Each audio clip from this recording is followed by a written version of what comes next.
এমনভাবে মাছ রান্না করলে মাংস রেখে মাছ খেতেই ব্যস্ত হয়ে যাবে সবাই। যারা নাকি মাছ পছন্দ করে না তারাও বুঝতে পারবে না কি দিয়ে ভাত খাচ্ছে, কিসের ঝোল দিয়ে খাচ্ছে। আসসালামু আলাইকুম। আজকে আমি শোল মাছ রান্না করব। শোল মাছগুলো ভালো করে ধুয়ে পরিষ্কার করে নিয়েছি। এখন আমি এটাকে কিছুক্ষণের জন্য ম্যারিনেট করে রাখবো লবণ, হলুদ আর মরিচের গুঁড়া, সামান্য একটু লেবুর রস দিয়ে। লেবু রসটা দিচ্ছি, অনেকের কাছে নাকি মাছের গন্ধ লাগে, বিশেষ করে শোলটাকে এগুলো থেকে। তো একটু লেবুর রস দিয়ে যদি আমি মাখিয়ে রাখেন তাহলে কিন্তু আর যে গন্ধটার জন্য আপনারা খেতে পারেন না সেটা তো লাগবেই না, বরং বাড়তি একটা স্বাদ যোগ হবে। এখন আমি একটা মশলা রেডি করে নিচ্ছি। এখানে আমি কিছু কাঁচামরিচ, 2টা পেঁয়াজ কুচি একটু মোটামুটি করে কেটে নিয়েছি, তারপরে 1 মুঠ রসুন, 1 ইঞ্চির মতো একটা আদা টুকরা দিয়ে দিয়েছি। সব কিছু ভালো করে ব্লেন্ড করে নিয়েছি। এরপরে আমি এখানে 3-4টা টমেটো কুচি করে দিয়ে একসাথে ব্লেন্ড করে নিয়েছি। একসাথে দেইনি প্রথমে, কারণ জায়গা ছিল না। অর্ধেকটা করার পরে বাকি অর্ধেক দিয়ে ভালো করে ব্লেন্ড করে নিয়েছি। চাইলে শিলপাটায়ও বেটে নেওয়া যাবে, তবে ব্লেন্ডারে ব্লেন্ড করলে তাড়াতাড়ি হয়ে যাবে কাজটা। এরপরে আমি তেল গরম করে সেখানে আবারও অল্প কিছু পেঁয়াজ হালকা করে ভেজে নিচ্ছি। পেঁয়াজটা হালকা ভাজা হয়ে যাওয়ার পরে যে মশলাটা আমরা ব্লেন্ডার করে রেখেছি সেগুলো দিয়ে দিব। সেগুলো দিয়ে খুব ভালো করে নেড়েচেড়ে ভেজে নেব। দেখেন খুব সুন্দর করে ফুটে উঠেছে। সেই পর্যায়ে আমি 1 টেবিল চামচের মতো পানি দিয়ে ব্লেন্ডারের জাগটা ধুয়ে একটু পানি দিয়ে নিয়েছি। স্বাদ মতো লবণ দিয়ে নিয়েছি। এখন কিছু মশলা ব্যবহার করব, এই যে হলুদের গুঁড়া, জিরার গুঁড়া, ধনিয়ার গুঁড়া, তারপরে ঝালের জন্য মরিচের গুঁড়া। ঝালটা যে যেমন খেতে পছন্দ করেন তেমনটাই দিবেন। আমার তরকারিটা একটু ঝাল ঝাল হয়েছিল। শোল মাছ, টাকি মাছ এগুলো এমনি একটু ঝাল ঝাল খেতে বেশি ভালো লাগে, জিওল মাছ বলে কথা। এখন আমি 1/2 চামচের চেয়ে একটু কম কালো গোলমরিচের গুঁড়া দিয়েছি। তো আপনারা চাইলে কালো গোলমরিচটা অ্যাভয়েড করতে পারেন, অথবা সবগুলো মরিচের পরিমাণটা কমিয়ে দিতে পারেন।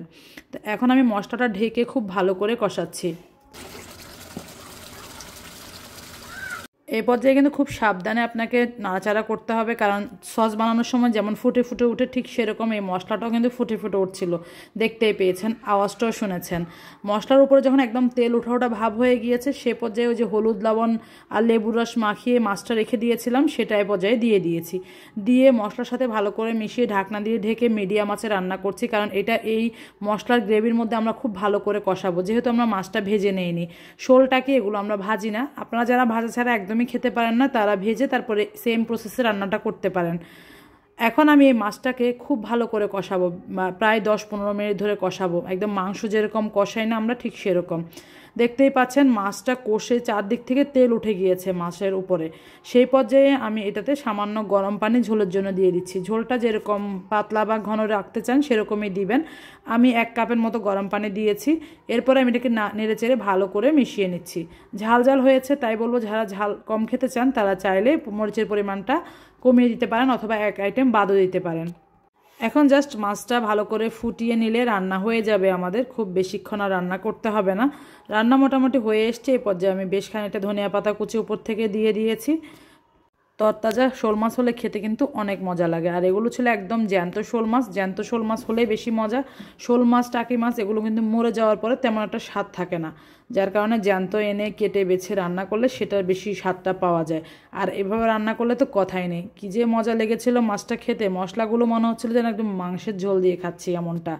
লবণটা চেক করে নিলাম, লবণ সামান্য একটু কম মনে হয়েছে, সামান্য একটু লবণ দিয়েছি। আর যেহেতু আমি এখানে লেবুর রস, টমেটো সেই সাথে বেশ খানিকটা ঝাল দিয়েছি, এই জন্য খুব সামান্য একটু চিনি উপর থেকে ছড়িয়ে দিয়েছি। এটা একদম অপশনাল, আমার বাচ্চারা খাবে দেখে আমি দিয়েছি, নয়তো আপনারা না দিলেও কোনো সমস্যা নেই। রান্না একদমই শেষ, এখন আমি আগুনটা নিভিয়ে দিব।